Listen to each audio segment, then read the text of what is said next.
Russian propagandists are slowly realizing that they're part of a failing cult. The entire system is dissolving into absurdity. As Russian casualties mount on the front lines, the elites are now proposing a catastrophic solution. Replace Russian soldiers with dogs on the front lines. This shocking idea is not coming from some random guy on TV. It's coming from a Russian politician. This absurdity is a direct sign of desperation. Putin's cult is failing because Putin has proven that he only cares about power. He's now arresting pro-war figures and labeling them as enemies of the state. This infighting has exposed the Kremlin's deepest lie. It proves that anyone, no matter how loyal, is on the chopping block if they threaten the dear leader. The ultimate fear for the elite is now confirmed. Putin's Russia is imploding and the cult is eating itself alive. Let's start with this video that was posted by a Russian soldier. On the front lines, by the way. Take a look. This is the kind of action going on. Look at how many of our guys are lying dead all over the field. We're literally walking over bodies. The 3rd battalion, 3 battalions were wiped out and now they're sending us in. Now we're following right after.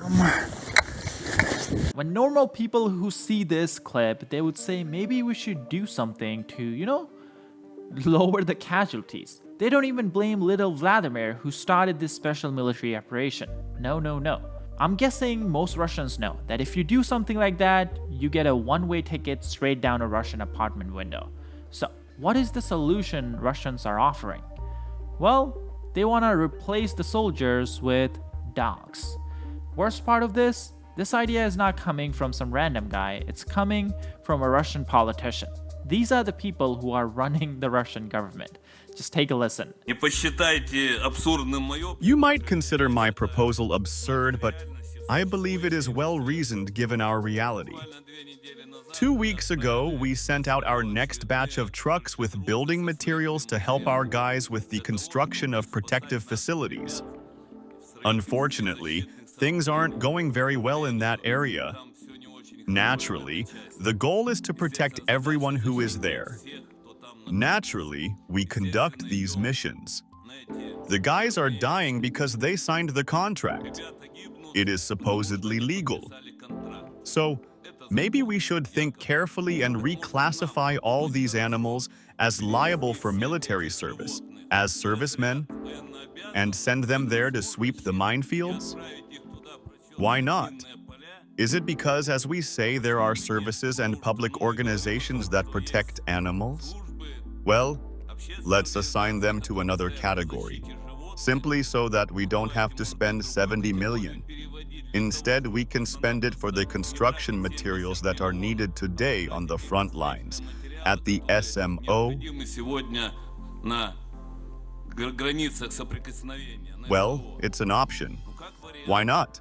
If I'm being honest, I don't know if Russian dogs deserve that kind of life. So I have a better idea. Instead of sending Russian soldiers or even Russian dogs, maybe Putin should be sending these robots to the front lines. And if I'm being honest, these little guys may actually perform better than Russian soldiers who are receiving no training at all. Anyways, talking about people who have no skills, let's talk about Russian propagandists. Because it seems some of them are getting very upset with Western media for covering that Putin is now arresting his own war supporters. Russian war blogger Roman Alkin is very upset with the recent piece in The Economist on the infighting that's happening within the Russian pro-war commentators. Now, before we look at what this Roman guy said, which is very satisfying by the way, let's quickly look at what this Economist article was about. The Russian military bloggers are clashing with their own regime. Now, this guy whose face you see on your screen, that's the guy who's complaining and who's mad. Well, because Putin just declared him enemy of the state, or foreign agent as they like to call it in Russia. Why did Putin do this? Well, because he was criticizing senior officials in the Kremlin. But let's be honest, his criticism wasn't that off mark. For much of the war, many military bloggers, like Roman himself, have attacked corruption in the defense ministry. Vladimir Soloveyo, a senior Kremlin propagandist, has also come under heavy criticism.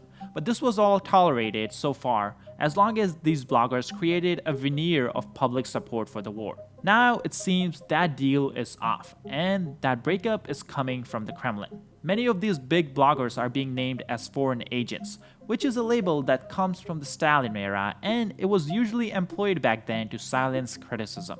That's exactly what Putin is doing right now. After all, they don't call him the new Stalin for no reason. This whole thing started with Ukraine's Operation Spiderweb. When Russia lost $7 billion in jets because of some Ukrainian drones that Russian ministry could not stop, the Kremlin TV was basically claiming that this attack was not a big deal and Russian air defenses were able to stop almost all the drones. This is where these bloggers come in. They were posting videos and pictures of destroyed jets, and they were calling out the ministry for failing to stop an attack like this and failing to stop something like this that happened so deep inside Russian territory. And this is why these bloggers are now labeled foreign agents. This is such a big news that even major outlets like The Economist, The Guardian, and The Telegraph are now covering it. This is where we get to what our boy Roman is mad about. So let's see what he has to say. The Roman says, and I'm quoting, "Today I was sent a link to The Economist, which placed my photo on its cover with the headline, 'Russia's militant bloggers are clashing with their own regime.' For me, this is just an inconvenience, being labeled foreign agent. I'm sure people who don't care about something say a lot how much they don't care about it. Very high school level argument from Russians. But he goes on to say, I care about Russia, and I know a lot about informational wars, and understand what this is all about. First Guardian reports it, and now The Economist is reporting it. The goal is clear, to create mistrust and conflict between patriots and the state." Now he goes on to complain just for a long time where he says that because of articles like these, people are not talking to him on the street. Even his friends, people who are in his social circle, are not respecting his opinion anymore, which is kind of satisfying. So I definitely recommend you guys go read this whole thing. We'll link it down below. By the way, I say we'll link it down below, but then we don't link it. That's because I'm not uploading this video. Someone else is, and they forget to link this thing. But anyways, let's come back to this, and hopefully we'll link this thread in the description. In other words, this narrative has become a real tool for the West, and they'll use it increasingly in various formats, deploying it wherever possible to solve further divisions in Russia. Because of this, I have a question for those in Russia who initiated this foreign agent scheme. Why? You think you have eliminated the regional enemies that you invented for yourself and your entourage, but you have given the real enemy who bombs our cities and kills our citizens an information cannon that they will use against the state again and again. Now, he just cries about all this, and it's just a lot of crying, but we'll go to the important part because there are people in Russia who are actually attacking these people because of the coverage that The Economist did. However, Boris Yakimenko, a protege of TV propagandist Vladimir Salvoyo, who, we have covered a lot on this channel, that protege claims that The Economist article is actually proof that Roman is a foreign agent. This Boris guy tweets on his Telegram, The Economist is starting to play on the side of the terrorists and extremists and foreign agents. That is the enemy. The face and the banner of this fight is the foreign enemy, Roman Alakin. Need more proof? Remember how all the scum seriously claimed that I was an MI6 agent because I went to some concert at a church and talk about Gothic art in its courtyard. The intelligence evidence is there.